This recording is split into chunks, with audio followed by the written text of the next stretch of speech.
Bismillahirrahmanirrahim. Assalamualaikum warahmatullahi wabarakatuh. Innal hamdalillah nahmaduhu wa nasta'inuhu wa nastaghfiruh wa na'udzu billahi min syururi anfusina wa min sayyiati a'malina. May yahdihillahu fala mudhillalah wa may yudlil fala hadiyalah. Asyhadu an la ilaha illallah wahdahu la syarikalah wa asyhadu anna Muhammadan abduhu wa rasuluhu la nabiyya ba'dah. Segala puji bagi Allah yang mana Allah telah memberikan nikmatnya kepada kita, yaitu berupa nikmat waktu luang dan nikmatnya kesehatan badan, yang mana dua kenikmatan ini kata Rasulullah sallallahu alaihi wasallam maghbulun, sering dilupakan. Dan juga segala puji bagi Allah Subhanahu wa taala yang telah memberikan kita rasa aman daripada melaksanakan ibadah-ibadah atau syariat-syariat Islam, dan juga kita diberikan rasa aman di dalam majelis Jabal Nur ini, yang mana rasa aman itu tercipta karena keimanan seorang hamba. Allah Subhanahu wa taala berfirman, alladzina amanu wa lam yalbisu imanahum bizulmin ulaika lahumul amnu wa hum muhtadun. Orang-orang yang beriman dan tidak mengkontaminasikan imannya tersebut dengan zulmin, kesyirikan, maka bagi mereka lah rasa aman dan bagi mereka lah petunjuk. Jamaah rahimani wa rahimakumullah, di pertemuan kemarin kita telah membahas tentang 4 hal yang perlu diketahui oleh setiap muslim, yaitu tentang masalah ilmu. Yang kedua, beramal dengannya. Yang ketiga, dakwah. Yang keempat, sabar. Sekarang kita akan melanjutkan pembahasan kita. Qala al-musannif rahimahullahu ta'ala, i'lam rahimakallah annahu yajibu ala kulli muslimin wa muslimatin ta'allumu salasi hazihil masail wal amalu bihinna. Ketahuilah, semoga Allah merahmati Anda, bahwasanya diwajibkan bagi setiap muslim dan muslimah mempelajari 3 hal dan mengamalkan 3 hal tersebut. Syekh di sini mengatakan wajib. Oleh karena itu konsekuensinya bagi orang yang tidak tahu maka akan mendapatkan dosa. Itu konsekuensi wajib. Barang siapa yang melaksanakan, ta'rifnya wajib, barang siapa yang melaksanakan akan mendapatkan ganjaran atau pahala, yang meninggalkan akan mendapatkan dosa. Wal amal, dan mengamalkan 3 permasalahan ini. Apa itu 3 permasalahan tersebut? Syekh di sini merinci. Al-ula, yang pertama, annallaha khalaqana wa razaqana wa lam yatrukna hamalan. Bahwasannya Allah Subhanahu wa taala itu menciptakan kita. Apa dalilnya Allah Subhanahu wa taala menciptakan kita? Di surat Al-Baqarah, ya ayyuhan nasu ubudu rabbakumul ladzi khalaqakum wal ladzina min qablikum la'allakum tattaqun. Wahai manusia, sembahlah Tuhanmu yang telah menciptakan kalian dan orang-orang sebelum kalian, agar kalian menjadi orang yang bertakwa. Wa razaqna, apa dalil Allah memberi kita rezeki? Allah Subhanahu wa taala berfirman, "Qul may yarzuqukum minas sama'i wal ard." Katakanlah, siapa yang memberi rizki kalian? Katakanlah wahai Muhammad, siapa yang memberi rizki kalian dari langit dan bumi? Kemudian di ayat yang sama, fasayaqulunallah, mereka akan menjawab yang memberi rizki kami dari langit dan bumi adalah Allah Subhanahu wa taala. Akan tetapi kita tidak diciptakan semata-mata hanya untuk hidup saja. Bal arsala ilaina rasulan, akan tetapi Allah Subhanahu wa taala mengutus kepada kita seorang rasul. Faman ata'ahu dakhalal jannah wa man asahu dakhalan nar. Barang siapa yang mentaati utusan tersebut maka akan masuk surga. Dan barang siapa yang bermaksiat kepada rasul tersebut maka dia akan masuk neraka. Dalilnya adalah firman Allah Subhanahu wa taala, inna arsalna ilaikum rasulan syahidan alaikum kama arsalna ila fir'auna rasula. Sesungguhnya kami telah mengutus kepada kalian rasulan, seorang rasul, syahidan alaikum, menjadi saksi atas kalian, kama arsalna ila fir'auna rasula, sebagaimana kami telah mengutus kepada Fir'aun seorang rasul. Fa'asa fir'aunur rasulah fa'aghasnahu akhzaw wabila. Kemudian Fir'aun bermaksiat atau enggan mengikuti rasul tersebut, fa'akhadnahu akhza wabila. Apa konsekuensinya daripada bermaksiat kepada rasul tersebut? Maka kami siksa, kata Allah, dengan siksaan yang berat. Di dalam dalil yang lain, Rasulullah sallallahu alaihi wasallam bersabda, kullu ummati yadkhulunal jannah, setiap umatku akan masuk surga illa man aba, kecuali orang-orang yang enggan. Ditanya Rasulullah sallallahu alaihi wasallam, man aba ya Rasulullah, siapa orang-orang yang enggan itu? Qala man ata'ani dakhalal jannah, adapun orang-orang yang taat kepada aku maka dia akan masuk surga. Wa man asani faqad aba, dan orang-orang yang bermaksiat enggan mengikuti aku maka dialah orang-orang yang enggan tersebut. Dari dua dalil ini dapat kita berikan kesimpulan, dapat kita ambil kesimpulan bahwasanya kita diciptakan di dunia ini, kita diberi rizki di dunia ini bukan semata hanya hidup, bukan semata-mata hanya untuk hidup. Kata Buya Hamka, seandainya hidup sekedar hidup, maka apa bedanya kita dengan kera-kera di hutan? Akan tetapi Allah mengutus kepada kita seorang rasul. Agar apa? Agar kita beribadah kepada Allah Subhanahu wa taala. Taati rasul tersebut. Ikuti Rasulullah sallallahu alaihi wasallam, ikuti rasul tersebut agar engkau selamat. Itu yang pertama dari tiga permasalahan yang kita sebutkan. Yang kedua,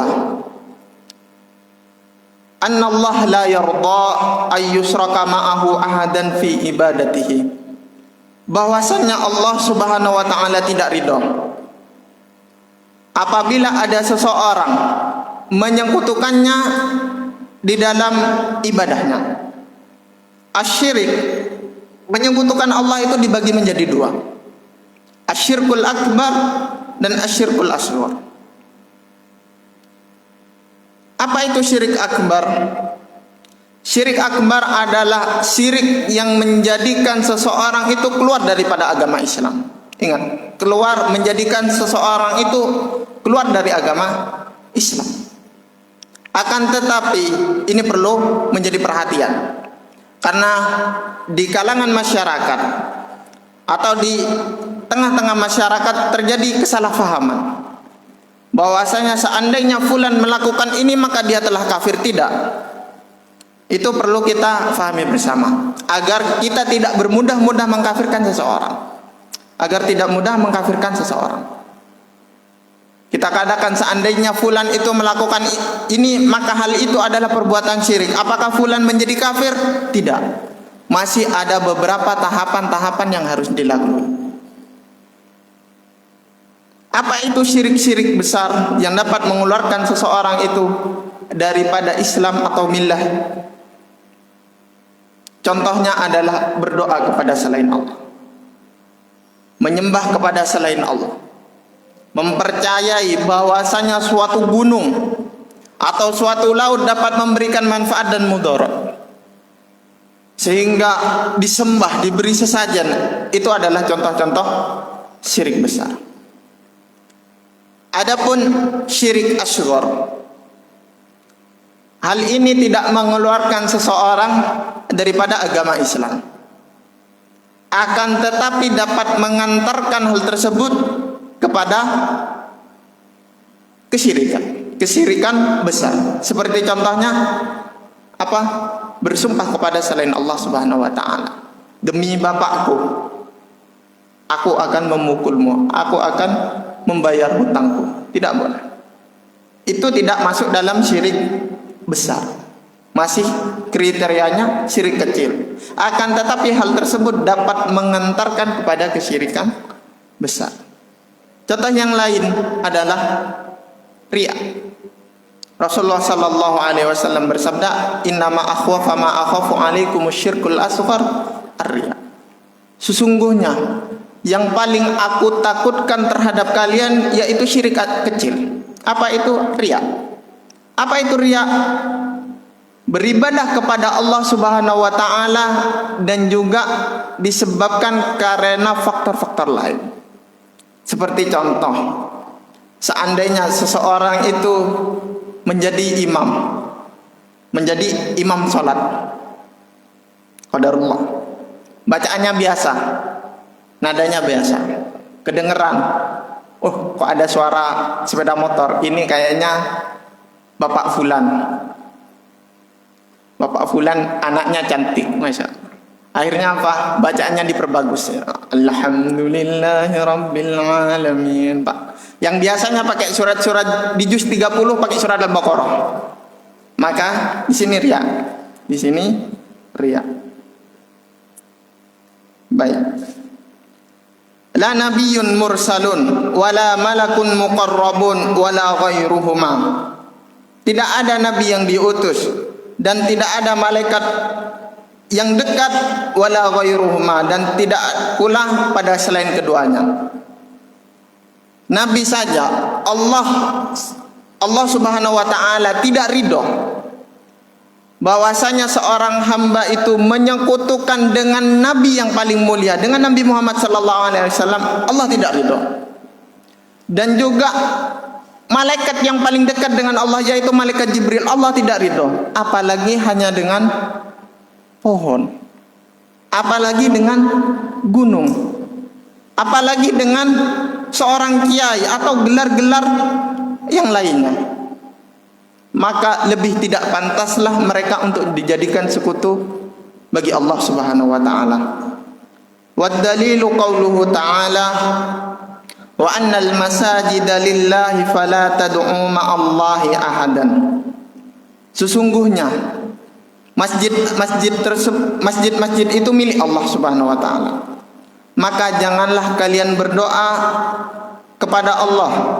Maka janganlah kalian berdoa kepada menyekutukan kepada selain Allah. Fala tad'u ma'allahi ahadan. Dan janganlah kalian berdoa bersama dengan Allah seorang pun. Bisa dipahami nggih? Jadi terjemahnya agak rancu. Tapi mudah-mudahan bisa dipahami bersama. Yang ketiga, permasalahan yang ketiga, anna man ata'a ar-rasulah wa wahhadallaha la yajuzu lahu muwalah man haddallaha wa rasulahu walau kana aqrab qaribin. Permasalahan yang ketiga yaitu tentang cinta dan benci, loyal, tentang loyalitas. Barang siapa yang mentaati Rasulullah sallallahu alaihi wasallam dan mengesahkan Allah Subhanahu wa taala, tidak boleh baginya muwalah. Muwalah itu berkasih sayang. Berkasih sayang kepada orang-orang yang mendurhakai Rasulullah sallallahu alaihi wasallam. Meskipun orang-orang tersebut orang-orang terdekat kita. Meskipun orang-orang tersebut orang-orang terdekat kita. Sebagaimana bapak, sebagaimana Nabi Ibrahim dengan bapaknya. Nabi Ibrahim tidak menjadikan muwalah, tidak loyal kepada bapaknya. Ataupun anak, sebagaimana Nabi Nuh dengan siapa? Anaknya. Atau dengan istrinya, seperti contoh Nabi Soleh dengan istrinya. Atau dengan bapaknya, Nabi Ibrahim dengan bapaknya. Atau suaminya, sebagaimana istri Fir'aun dengan Fir'aun. Tidak boleh.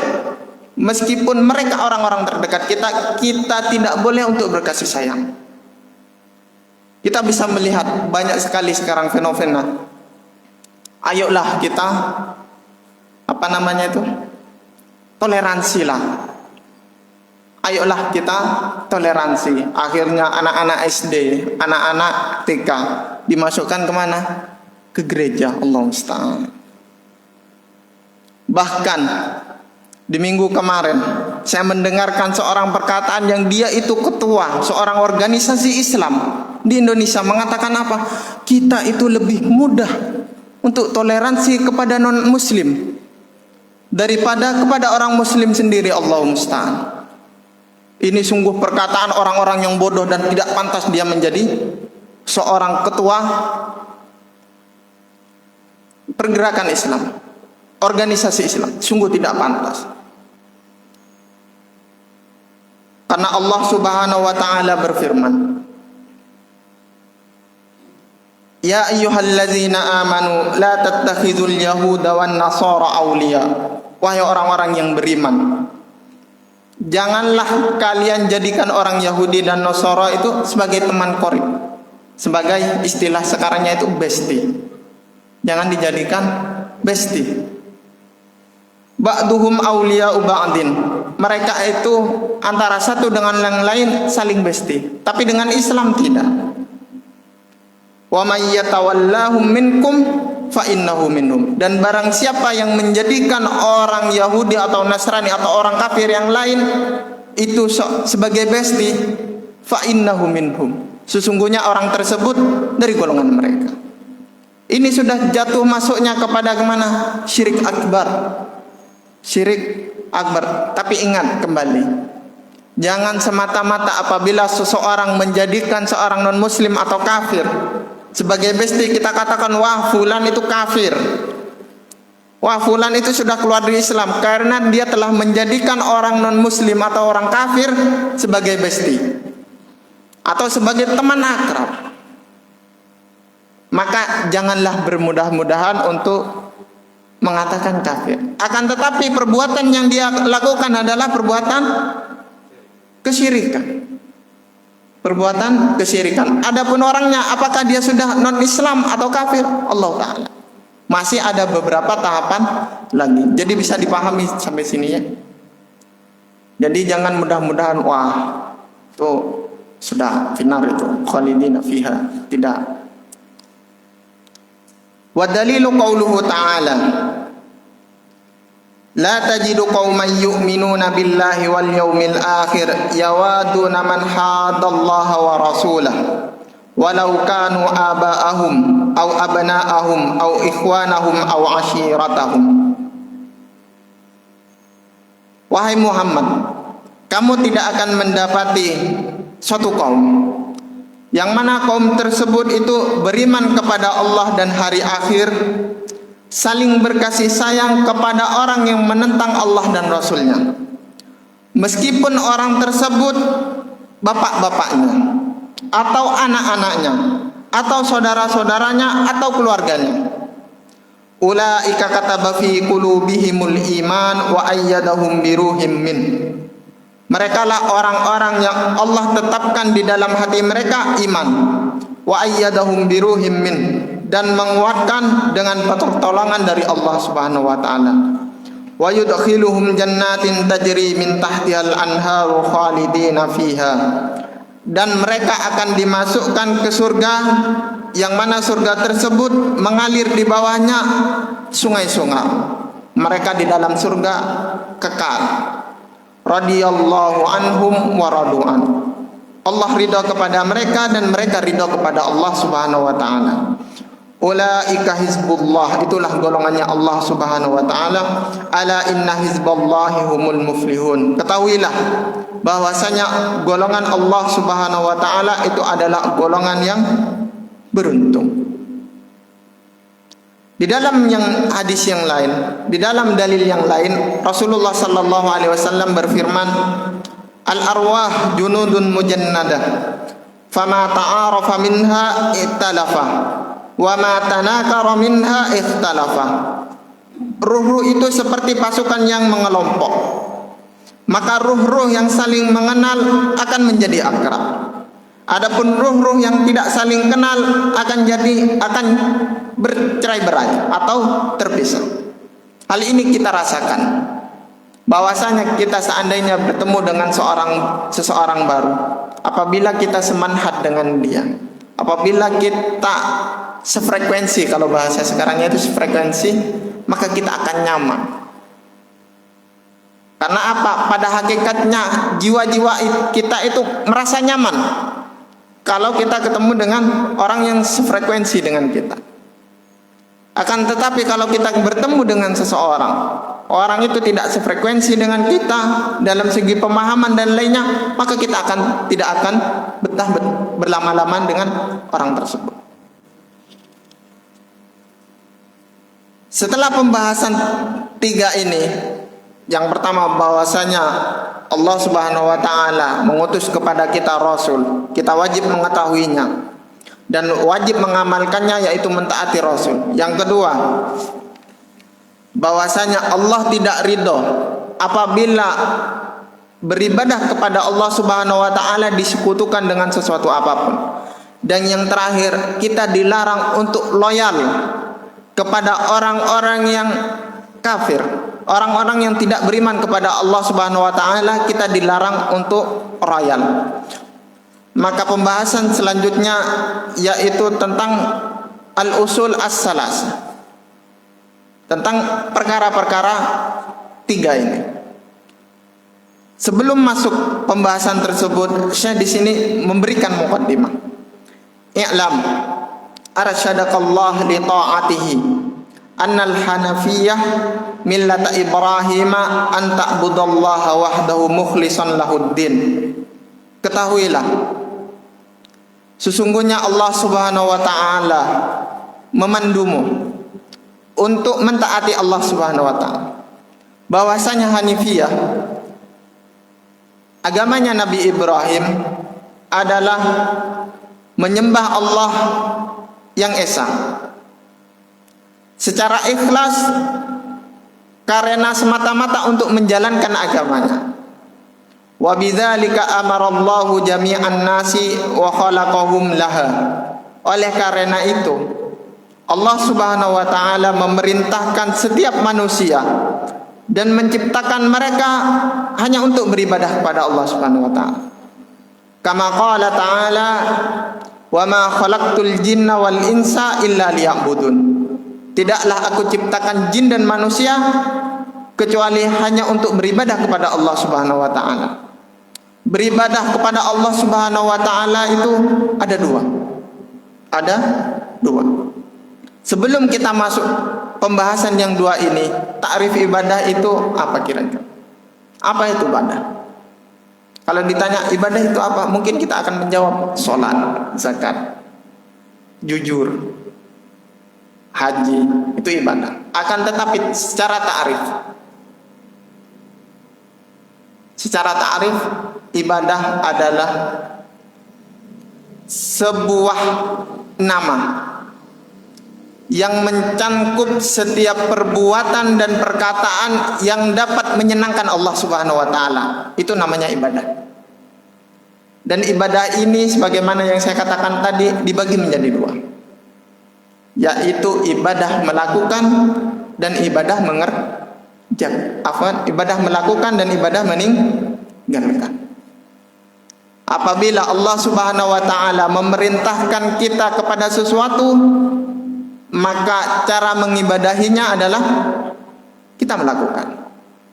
Apabila Allah Subhanahu wa taala mengharamkan kita atau menyuruh untuk meninggalkan sesuatu, maka cara mengibadahinya dengan meninggalkannya. Sebelum itu ada sedikit pertanyaan. Allah Subhanahu wa taala mengatakan la taqrabuz zina. Janganlah kalian mendekati zina. Sekarang kita sedang bermajelis di Masjid Jabal Nur. Apakah kita mendapat pahala karena meninggalkan zina? Meninggalkan zina, kan kita sedang tidak mendekati zina, akan tetapi kita sedang mendekati majelis ini. Apakah kita mendapatkan pahala daripada meninggalkan takrobut zina, mendekati zina tersebut? Bagaimana? Tidak, Masya Allah. Alasannya? Karena tapi lebih kepada kita mendapatkan pahala karena kita melakukan apa yang diperintahkan oleh Allah Subhanahu wa taala. Bukan. Konteksnya bukan seperti itu. Konteksnya ibadah kan dibagi menjadi dua, yaitu meninggalkan dan melakukan. Allah mengatakan di dalam Qur'annya bahwasanya la taqrabuz zina. Janganlah kalian mendekati zina. Allah mengumpulkan kita di sini bermajelis ilmu. Otomatis kita tidak sedang mendekati perzinahan. Apakah kita mendapatkan pahala daripada ayat tersebut karena kita tidak mendekati zina? Tidak, Ustaz. Tidak. Alasannya kenapa? Karena kita bukan berada dalam posisi ada peluang untuk mendekati zina. Masya Allah, sahih, mumtaz, insya Allah. Jadi seperti itu. Sebagaimana kita sholat isya. Sholat isya adalah sebuah perintah untuk dilakukan. Kapan kita mendapatkan pahala sholat isya? Ketika sudah masuk waktu isya. Seandainya seseorang sholat isya di waktu 10, jam 10, apakah mendapat pahala sholat isya? Tentu tidak. Justru kita akan dikatakan sesat. Begitu juga dengan masalah meninggalkan. Allah mengatakan la taqrabuz zina, jangan dekati zina. Kapan kita mendapatkan pahala daripada tidak mendekati zina? Ketika ada sarana atau keinginan kita untuk berzina. Seandainya kita melihat sesuatu yang mengajak kita kepada zina, ada yang memicu untuk melakukan sebuah perzinahan, tapi kita meninggalkan, disitulah letak pahalanya. Mafhum insyaallah ya. Wa mana ya'budun yuwahhidun, dan makna ya'budun adalah yuwahhidun, mengisahkan Allah Subhanahu wa taala. Jadi beribadah kepada Allah Subhanahu wa taala itu adalah mengisahkan Allah Subhanahu wa taala. Tidak boleh kita menyekutukan Allah di dalam ibadah-ibadah kita. Seperti halnya doa. Kita dilarang untuk berdoa kepada Allah melalui kuburan. Melalui kuburan. Karena apa? Doa itu adalah ibadah. Dan Allah tidak ridho jika ibadahnya itu dibarengi dengan sesuatu apapun. Allah itu tidak ridho. Makanya Allah Subhanahu wa taala berfirman, wa idza sa'alaka ibadi anni fa inni qarib. Apabila hamba-hambaku meminta kepadaku, sesungguhnya aku dekat. Ujibu da'watad da'i. Aku akan menjawab, aku akan mengabulkan orang-orang yang berdoa. Jadi kita tidak butuh kepada wasilah.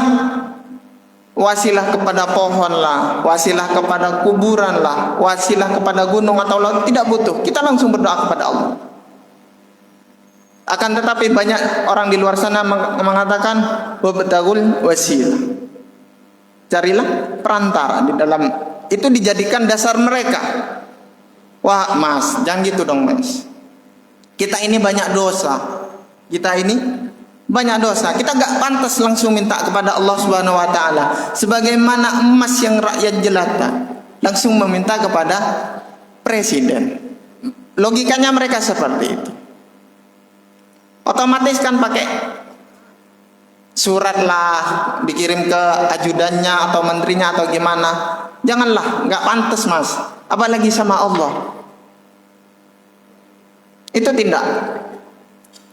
Allah tidak ada dalil seperti itu. Bahwasanya kita harus berwasilah untuk meminta kepada Allah Subhanahu wa taala, tidak boleh. Hal itu dapat mengantarkan seseorang itu kepada kesyirikan. Karena apa? Beribadah di dalam ibadah tersebut menyekutukan Allah Subhanahu wa taala. Bisa dipahami? Wa a'dhamu ma naha afwan. Jadi bagaimana cara membantah orang-orang yang menggunakan wabtagul wasilah? Dan pakailah perantara. Orang-orang yang memakai perantara, maka cara menjawabnya lihat tafsirnya. Lihat orang-orang menafsirkan ayat tersebut. Yang dimaksud wasilah dalam ayat tersebut itu adalah dengan amal soleh. Amal soleh. Maka berwasilah dengan amal soleh itu diperbolehkan. Berwasilah dengan 3 hal yang diperbolehkan oleh Allah Subhanahu wa taala. Yang pertama dengan asmaul husna. Walillahi asmaul husna fad'uuhu biha. Milik Allah lah nama-nama yang baik, berdoalah dengan nama-nama tersebut. Yang kedua dengan amal soleh. Dengan amal soleh. Seandainya kita naruh infak di Masjid Jabal Nur 100.000, ya Allah, berilah aku petunjuk. Itu boleh. Dan yang ketiga, minta orang soleh masih hidup. Minta orang soleh yang masih hidup untuk mendoakan kita. Sebagaimana Rasulullah memerintahkan Umar untuk meminta doa kepada Uwais Al-Qarani. Jadi 3 wasilah ini yang diperbolehkan oleh syariat Islam. Adapun yang lain tidak dibolehkan.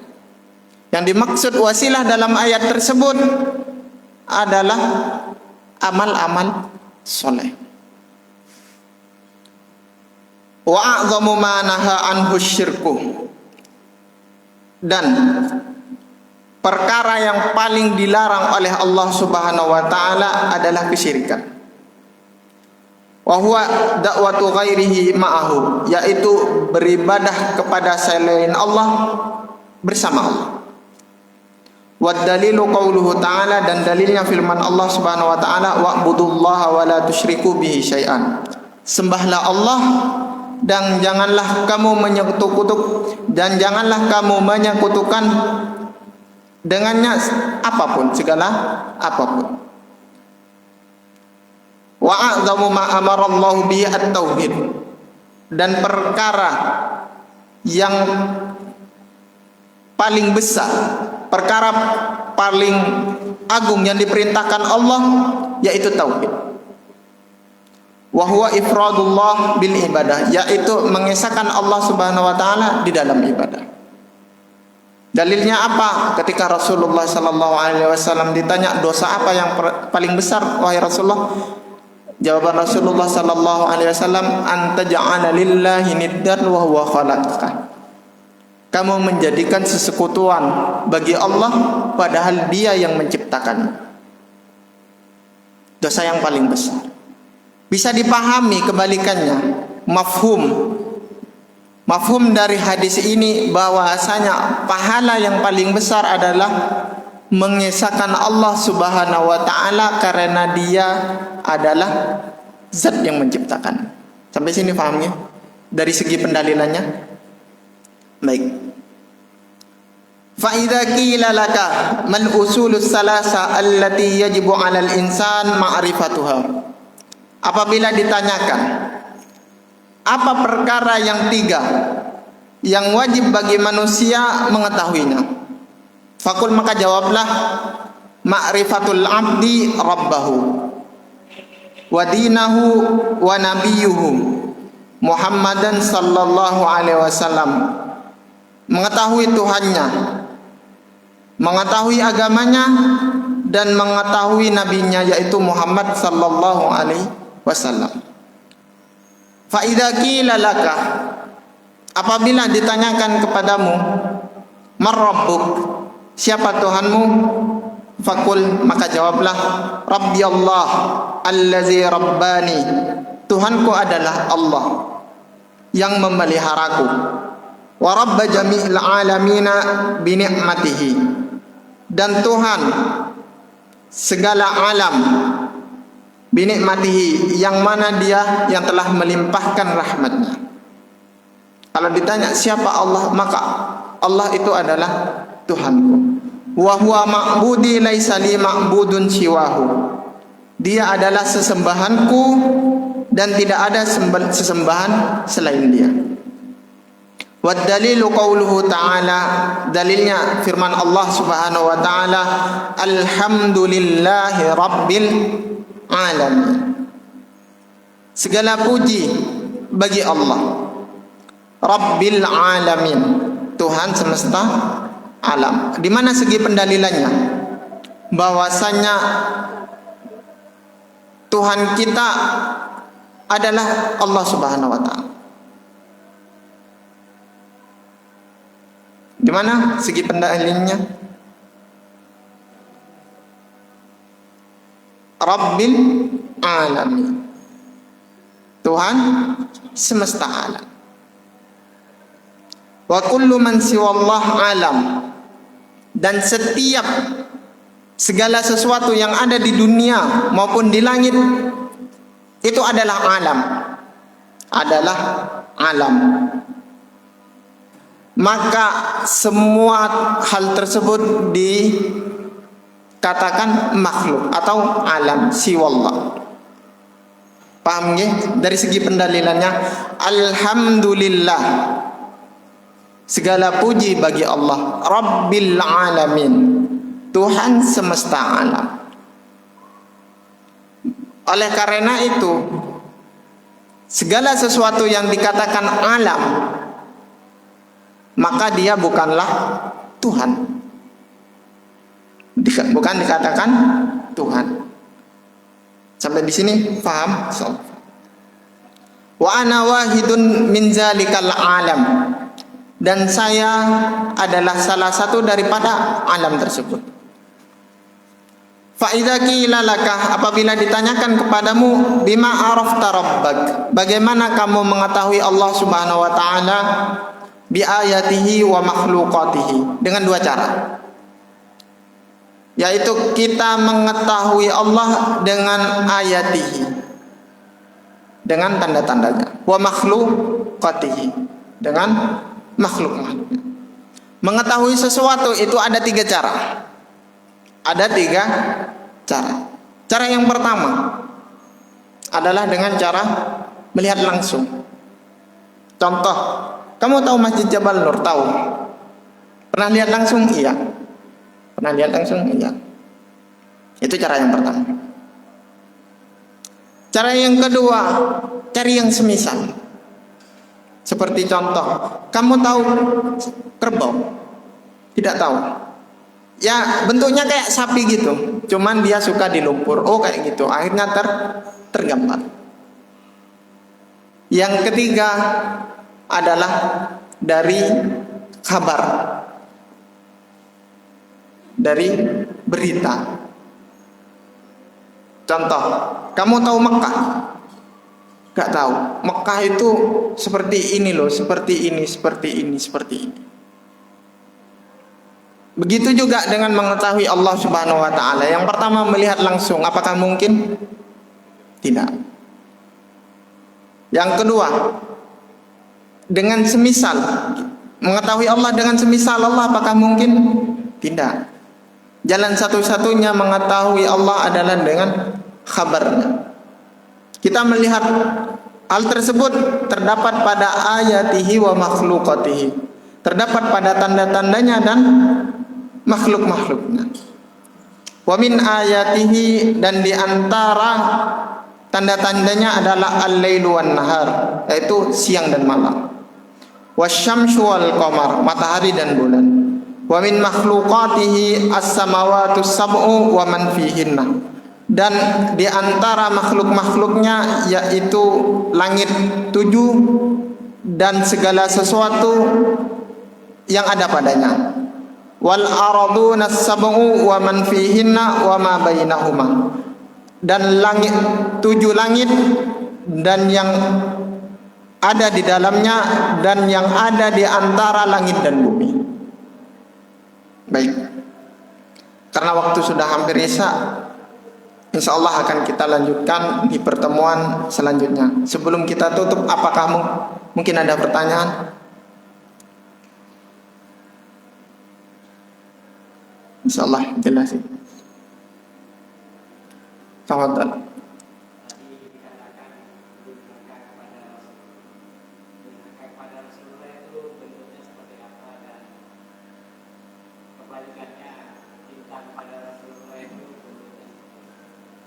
Baik.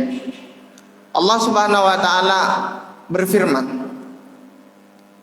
Qul in kuntum tuhibbunallaha fattabi'uni yuhibbukumullah. Katakanlah, apabila engkau Qul in kuntum tuhibbunallaha, apabila kalian itu mencintai Allah Subhanahu wa taala, fattabi'uni, maka ikutilah aku. Yuhibbukumullah, maka Allah akan mencintai kalian. Jadi bentuk kecintaan kita kepada Rasulullah adalah dengan mengikutinya. Sejauh mana kita mengikuti sunnah-sunnah Rasulullah, maka sejauh itulah kecintaan kita kepada Rasulullah. Bukan dengan mengadakan acara-acara yang tidak disyariatkan. Seperti contoh Maulud sampai jam 12 malam, jam 1, jam 2 malam, sampai subuhnya tidak sholat. Sampai subuhnya tidak sholat. Apakah ini dikatakan cinta? Tidak. Rasulullah mengatakan, panjangkan jenggotmu, potong celanamu, akan tetapi dipotong jenggotnya dan juga dipanjangkan celana. Apa ini dikatakan cinta? Tidak. Yang dimaksud durhaka kepada Rasulullah sebagaimana kita jelaskan tadi, kullu ummati yadkhulunal jannah, setiap umatku akan masuk surga, illa man aba, kecuali orang-orang yang enggan. Ditanyakan, siapakah orang-orang enggan itu wahai Rasulullah? Rasulullah menjawab, faman ata'ani dakhalal jannah wa man asani faqad aba. Orang-orang yang enggan mengikutiku, maka dialah orang-orang yang bermaksiat kepadaku, tidak mau mengikuti apa yang aku bawa, faqad aba. Dialah orang-orang yang enggan. Maksudnya apa? Tidak dimasukkan ke surga, akan tetapi dimasukkan ke dalam neraka. Jadi seperti kita dikatakan, pertanyaannya tadi apa? Mengikuti Rasul, mencintai Rasul dengan kita mengikutinya. Kita mendurhakai Rasul kalau kita tidak mau mengikuti Rasulullah SAW. Dalam ayat yang lain dalam surat Al-Mujadalah, wa ma atakumur rasulu fakhuzuhu wa ma nahakum anhu fantahu. Apa yang datang kepada kalian daripada Rasul, fakhuzuhu, maka ambillah. Dan apapun yang dilarang oleh Rasul kepada kalian, fantahu, maka tinggalkanlah. Jadi seperti itu. Insyaallah mafhum. Mungkin ada pertanyaan yang lain? Baik. Insyaallah akan kita teruskan pembahasan tentang kitab Salasatul Usul wa Adillatuha di minggu depan insyaallah. Hadza minni, assalamualaikum warahmatullahi wabarakatuh.